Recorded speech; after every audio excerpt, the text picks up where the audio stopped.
Morning मंडळी. आणि सगळ्यात महत्त्वाचं म्हणजे आज आहे संडे. तर संडेच्या मॉर्निंगमध्ये तुम्हा सर्वांचं अगदी मनापासून स्वागत आहे. आजचा हा आपला व्लॉग आहे तो थोडा मोठा व्लॉग मी बनवेल. नेहमी तुम्ही माझे शॉर्ट व्हिडिओ बघत असतात, मिनी व्लॉग बघत असतात, कारण मी वर्किंग आहे आणि त्याचमुळे मी शॉर्ट टाकण्याचा प्रयत्न करते. तर आज ना संडे आहे, त्यामुळे म्हटलं चला थोडंसं रुटीन तुमच्यासोबत शेअर करूया. तर जर तुम्ही चॅनलवर नवीन असाल तर चॅनलला सबस्क्राईब केल्याशिवाय राहू नका. सबस्क्राईब केलं असेल तर घंटीचं बटन देखील प्रेस करा, जेणेकरून येणाऱ्या नवीन व्हिडिओचं नोटिफिकेशन तुमच्यापर्यंत येईल. लाईक करा, शेअर करा आणि छान छान कमेंट देखील करा. तर कंटिन्यू राहा. पुढे काय काय होईल ते मी आत्ता माझं हेअर केअर म्हणजे हेअर केअर मी घरीच करत असते. चांगल्या केसांच्या चांगल्या आरोग्यासाठी दर आठवड्याला आपल्याला हे करणं खूप महत्त्वाचं आहे. तर मध्ये मध्ये मी आता माझे काम पण करते आहे. तर कारण आता सकाळचे वाजलेले 8:30 आणि आज मला थोडंसं लेट झालं उठायला, कारण मी 5चा गजर लावला होता. पण पुन्हा कंटाळा आला. असं वाटलं की ड्युटीवर जेव्हा जायचं असतं तेव्हासुद्धा 5लाच उठते. आणि आज मी माझ्या एक्सरसाइजसुद्धा केलेल्या नाही आहेत. आज सुट्टी घेतली. तर म्हटलं ठीक आहे, मग 7 वाजता उठून माझं बाकीचं जे रुटीन आहे तर ते काय मी शूट केलं नाही.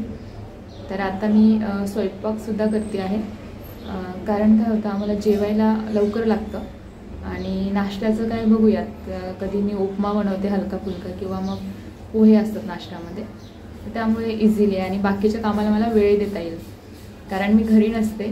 त्यामुळे मला माझे पेंडिंग काम खूप आहे. गणपतीमध्ये काय झालं, बाहेरच आम्ही होतो खूप दिवस. प्रत्येक संडेला किंवा मग जेव्हा सुट्टी असेल तेव्हा किंवा आफ्टर ड्युटी गणपती बाप्पांच्या दर्शनासाठी आणि बाहेर जेवणासाठी जायचो. त्यामुळे घरी असा वेळ देता आला नाही. आणि तुम्ही बघतच असाल यूट्यूबचे व्हिडिओसुद्धा माझ्या मागे पुढे होत आहे. तर थोडं समजून घ्या आणि स्टे ट्यून. तर तुम्हाला मी माझं स्किन केअर रुटीनसुद्धा दाखवणार आहे. तर एव्हरी संडेला मी स्किन केअर काय करते किंवा कुठल्या कुठल्या प्रकारचं मी स्किन केअर करत असते, कारण आपल्या हेल्दी स्किनसाठी जेवढं आतून खाणं महत्त्वाचं आहे पौष्टिक वगैरे, त्याचप्रमाणे बाहेरूनसुद्धा आपल्याला केअर घ्यावी लागते. तर हे सगळं मी ते शेअर करणार आहे. तर त्यामुळे व्हिडिओ हा शेवटपर्यंत बघा. थँक्यू. इथे मी एक कांदा कट केला आहे आणि मिक्सरमध्ये पाणी न टाकता असा बारीक करून घेतला आहे. आणि आता त्याचा असा ज्यूस निघाला आहे. तर हा 3 चमचे ज्यूस असणार. तर याच्यामध्ये आपल्याला टाकायचं आहे ॲलोवेरा. तर तुमच्याकडे प्लांट असेल तर खूप चांगलं आहे, पण माझ्याकडे नाही आहे म्हणून मी विकतचा ॲलोवेरा जेल 2 चमचे याच्यामध्ये टाकलेला आहे. त्यामुळे त्याचा तिखटपणा कमी होईल आणि ॲलोवेरा जेल जे आहे ते आपल्या केसांच्या वाढीसाठी चांगलं असतं. तर आता आपलं हेअर मास्क जो आहे तो बनून तयार झालेला आहे. तर मी बघत होते कॅमेऱ्यामध्ये की माझा फेस थोडासा डल दिसतो आहे आणि म्हटलं चला आपल्याला स्किन केअरसुद्धा करायचं आहे हेअर केअरसोबतच. तर अगोदर मी केसांना तेल लावून घेतलं होतं, जेणेकरून केस जे आहे ते सॉफ्ट असे राहायला हवेत म्हणून. तर आपल्या इथं जो हेअर पॅक आपण बनवून घेतलेला आहे, तर तो मी आता सर्व केसांच्या मुळांना स्काल्पमध्ये अगदी व्यवस्थित अशी मसाज करून घेते आहे. आठवड्यातून एकदा मी हे नक्कीच करते आणि अशा आठवड्यातून 2 वेळेस मी केस धुते. पण मधल्या वेळेत ते करायला जमत नाही, कारण वेळच नसतो आणि यासाठी तर आपल्याला वेळ द्यायला हवा. तर सगळं केसांना लावून झालं आहे. आता मी केस बांधून घेते आहे. तर असंच आपल्याला 2 तास ठेवायचं आहे. कुठे दिसते आद्या? हाय करा. हाय हाय फाय. हाय फाय. हाय फाय द्या. नमस्कार करा. नमस्कार.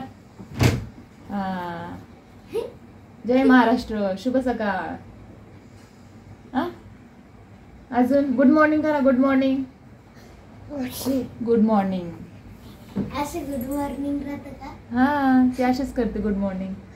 आणि मम्माचा पा घ्या. पा माझा माझा फ्रेंड्स आईचा आईचा मम्मीचा अदो उम्मा घे मम्मीचा. हो थँक्यू. व्हिडिओच्या नादात बघा काय वरती. चवळीची भाजी माझी तयार झालेली आहे. मस्त शिजलेली आहे. पातळ मी अशी चवळीची भाजी केलेली आहे आणि आता मी त्याच्यावर वरून टाकते आहे कस्तुरी मेथी. तर भाजी आपली तयार झाली, झाकण ठेवून देते. आणि दुसरीकडे मी बाजरीच्या भाकरी करणार आहे. त्यासाठी मी पीठ घेतले परातमध्ये, तवा ठेवून घेतलेला आहे. तवा तापला आहे, भाकरसुद्धा आपली झालेली आहे. तर ह्या आमटीसोबत ना बाजरीची भाकरी खूप छान लागते. तर हे जे जेवण आहे ना ते मला गावाकडचं खूप आवडतं. ती गरमागरम चुलीवरची भाकरी. आणि चुलीवर आता गावालासुद्धा चुली नाहीच आहे. आमच्या घरीच तरी या चुली आहेत, पण चुलीवर स्वयंपाक नाही केला जात, गॅसवरच केला जातो. तर तरीसुद्धा गावाकडची जी चव आहे ती वेगळीच लागते. तर इथं मी आद्यासाठी डाळ आणि भात बनवून घेतलेला आहे.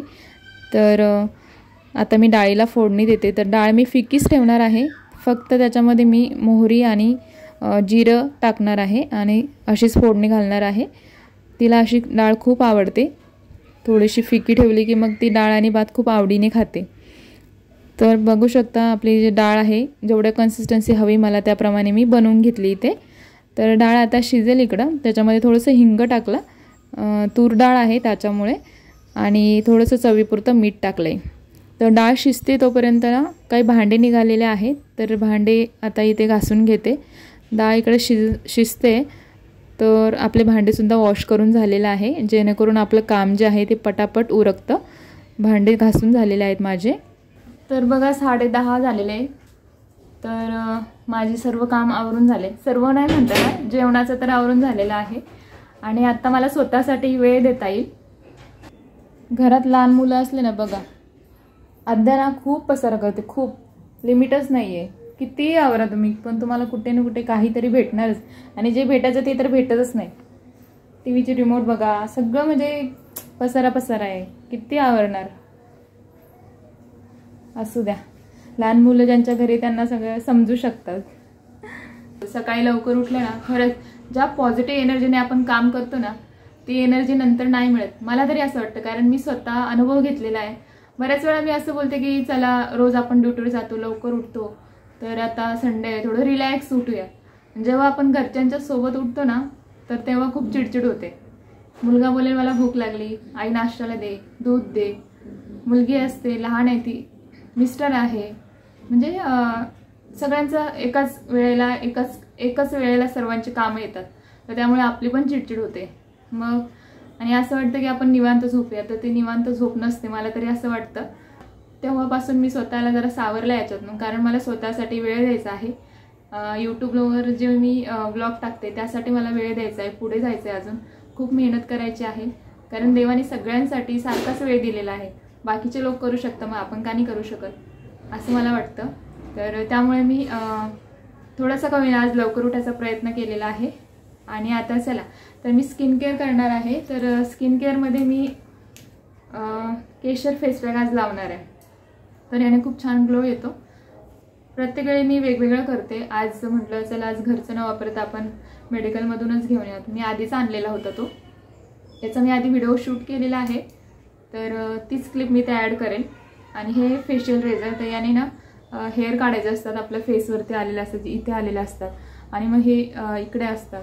तर हे ना खूप विचित्र दिसतं जेव्हा आपण मेकअप करतो. तर ते हेअर असे उभे राहतात आणि मग आपला जो मॅट लुक आहे, मॅट फिनिशिंग ती येत नाही. तर त्यामुळे ना दर आठवड्याला मी हे करते. आठवड्याला नाही जमलं, संडेला काहीतरी काम असेल तर मग 15 दिवसातून एकदा तरी कराच. आणि मग नंतर हे एक टूल्स आहे. तर याने ब्लॅक हेड्स, व्हाईट हेड्स जे असतात, माझे जास्त होतच नाही, कारण मी आठवड्याला करत असते. आणि मग नंतर स्टीम घेते. तर स्टीम घेतल्यानंतर त्वचा खूप छान होते आणि ग्लो करू लागते. बघा तुम्ही, मी इथे काय करेल, फेशियल रेझरचं दुसरी क्लिप ॲड करेल, कारण मी ऑलरेडी व्हिडिओ टाकलेला आहे. कारण आता जर शूट करत बसली तर खूप वेळ होईल. तर चला, मी आता फेशियल रेझरने चेहऱ्यावरचे केस आहे ते काढून घेते, स्टीम घेते, ब्लॅक हेड्स, व्हाईट हेड्स काढून घेते आणि फेस पॅक लावताना भेटते तुम्हाला. Stay tune. चेहऱ्यावरचे केस मी काढून घेतले, त्यानंतर मी घेतली स्टीम. तर I am so sorry guys, मी तिथे छोटीशी क्लिप अटॅच करणार होते, पण ती माझ्याकडनं डिलीट झालेली आहे, त्यामुळे मी ते अटॅच नाही करू शकले. परत कधी दाखवायला झालं तर मी नक्कीच दाखवणार. तर आता चेहरा ना छान एक्सपोलेट झालेला आहे आणि मी या टूल्सने व्हाईट हेड्स आणि ब्लॅक हेड्स काढून घेते आहे. चेहरा माझा वॉश करून आलेले आहे, कारण माझं स्टीम घेऊन झालेलं आहे. फेशियल हेअर जे आहे रेझरने मी काढले आहेत. हिमालयाचा केसर फेस पॅक आहे, तर हा मी आता लावणार आहे नॅचरल ग्लोसाठी. तर हे घरच्या घरी आपण करू शकतो. याला क्लीनअपसुद्धा म्हणू शकता तुम्ही. दर आठवड्याला तुम्ही असं केलं तर तुमची स्किनसुद्धा खूप छान राहील आणि ब्राईट दिसाल तुम्ही.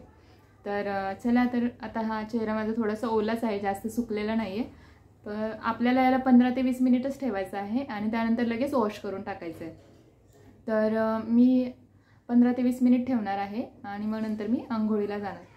तर आपण सकाळी जे केसांना हेअर मास्क लावला तर तो सुद्धा बऱ्यापैकी छान म्हणजे त्याने त्याचं काम केलं असणार आहे. आणि आता आपण स्किनसाठी करूया. तर याच्यामध्ये ना ॲलोवेरा आहे, हळद आहे आणि त्यामुळे आपल्या हे लावल्यानंतर ना चेहरा छान एक्सपोलेट होतो आणि छान ग्लो करू लागतो. तर तुम्हीसुद्धा नक्कीच यूज करून बघा. आणि जास्त स्टॅन वगैरे असेल तर तुम्ही आठवड्यातनं 2दा करू शकता. आणि याच्यामध्ये ॲलोवेरासुद्धा आहे. ॲलोवेरा आपल्या चेहऱ्याला हायड्रेट ठेवते. माझा तर स्किन टाईप ड्राय आहे, त्यामुळे मी आठवड्यातनं एकदाच करणार आहे. सो आता मी ही लावून घेते. याचा ना 10 रुपयालासुद्धा एक पाऊच मिळतं, ते सुद्धा इनफ आहे. मेडिकलमध्ये मिळतं. तर ते एक पाऊच आणलं ना तर ते सुद्धा चेहऱ्याला पूर्ण व्यवस्थित लावलं जातं. म्हणजे तुम्हाला जर असं मोठं घ्यायचं नसेल तर. आणि हा काहीतरी 85चा आहे.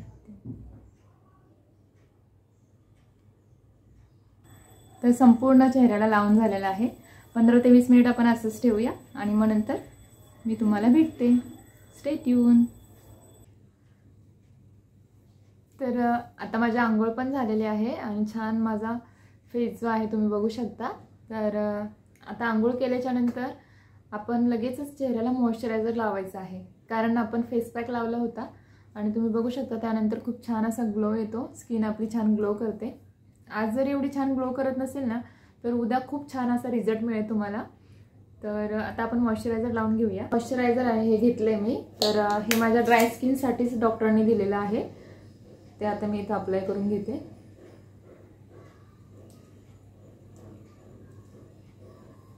मॉइश्चरायझर छान चेहऱ्याला असं लावून घ्यायचं आहे. सर्व स्टेप फॉलो करायचे आहे जेणेकरून मॉइश्चरायझर हे व्यवस्थित आपल्या स्किनमध्ये मुरलं जाईल. म्हणजे फर्स्ट स्टेप आपली छान कंप्लीट होईल. तर मॉइश्चरायझर आपलं अप्लाय झालेलं आहे. त्यानंतर आपल्याला आता सनस्क्रीन लावायची आहे. तर आपण थोडं थांबूया आणि त्यानंतर आपण 1 मिनिट नंतर सनस्क्रीन लावून घेऊया. तर ही ना सनक्रॉसची सनस्क्रीन आहे आणि ड्राय स्किनसाठी ही बेस्ट आहे. आता मी गेले 15 दिवसापासून यूज करत आहे.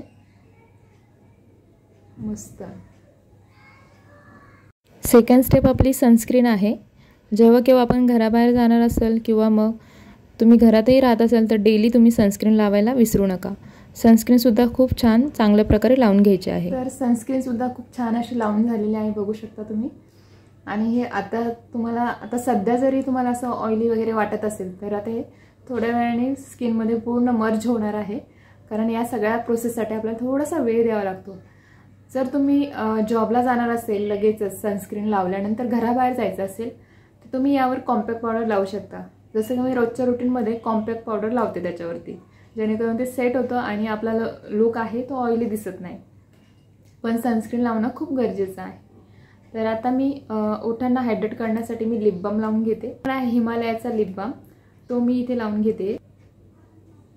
आहे छोटीशी टिकली. आयब्रो पण फिल करून घेते. तर छान आयब्रो फिल करून झालेले आहेत आणि सिंदूर मी लावून घेतलेला आहे. छोटेसे माझे स्टड होते कानातले ते सुद्धा मी घालून घेतलेले आहे. आणि आता तुम्ही बघू शकता की आपला लुक कसा वाटतो आहे, कारण आपलं स्किनला हेल्दी ठेवणं खूप महत्त्वाचं आहे. जेव्हा तुम्ही घरी राहत असेल किंवा मग तुम्ही घराच्या बाहेर जात असेल जॉबसाठी किंवा कॉलेजसाठी, तेव्हासुद्धा आपल्याला हे सगळं रुटीनमध्ये ठेवणं खूप महत्त्वाचं आहे. आणि आठवड्यातनं एकदा तुम्ही हे जर केलं तर तुमची स्किन जी आहे ती पिंपल फ्री राहणार, टॅन फ्री राहील आणि खूप ग्लोविडवी दिसेल. आणि फ्लेवलेस स्किन ही सगळ्यांनाच आवडते. दुसऱ्यांची स्किन आपण जेव्हा बघतो तर तेव्हा आपल्यालाही असं वाटतं की आपल्याकडे सुद्धा ते असायला हवं. पण हे एका दिवसाचं नाही आहे, तर आपल्याला हे सातत्याने म्हणजे कंटिन्यूस आपल्याला ते करायला हवं. तरच आपल्याला आपली स्किन जी आहे ती हेल्दी लुक देणार. तर मंडळी, मला एवढा वेळ का लागला, कारण मी ना कपडे वॉश करत बसले होते. कपडे वॉश करून झाले माझे ऑलमोस्ट आता 1 वाजत आलेला आहे आणि माझी सर्व कामं आवरलेली आहेत. फक्त मला आता दुसरं जे काम आहे माझं ते करायचं आहे. आणि शिवाय आत्ताचा जो व्हिडिओ मी आता शूट करते, तुमच्यासोबत बोलते आहे, तर त्याचंसुद्धा मला एडिटिंग करायला घ्यावं लागेल दुपारी जेवल्यानंतर. कारण जेवल्यानंतर थोडासा आळस मात्र नक्की येणार, पण आळस दूर ठेवून मला एडिटिंग करायचं आहे, कारण मला हा व्हिडिओ उद्या तुम्हाला द्यायचा आहे. आणि त्यासोबतच अजून दुसऱ्या चॅनलवर मी काम करते, तर त्याचंसुद्धा स्क्रिप्टिंग आहे, त्याचबरोबर त्याचं अपलोडिंग आहे आणि त्याचं शूटिंग हे देखील मला करायचं आहे. आणि आद्यासुद्धा आहे आणि अजून बरेचशी कामं घरातली पेंडिंग आहे, तर ते आता मी शूट करत बसत नाही. तर आता याच नोटवरती आपण थांबूया.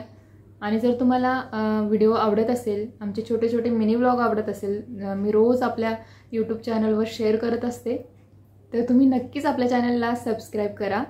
आणि सबस्क्राईब केल्यानंतर घंटीचं बटन देखील प्रेस करा, म्हणजे माझ्या येणाऱ्या नवीन व्हिडिओचं नोटिफिकेशन तुम्हाला येईल. सोबतच लाईक करा, शेअर करा आणि छान छान कमेंट देखील करायला विसरू नका. थँक्यू. Bye bye. पुन्हा भेटूया एका नवीन व्हिडिओमध्ये.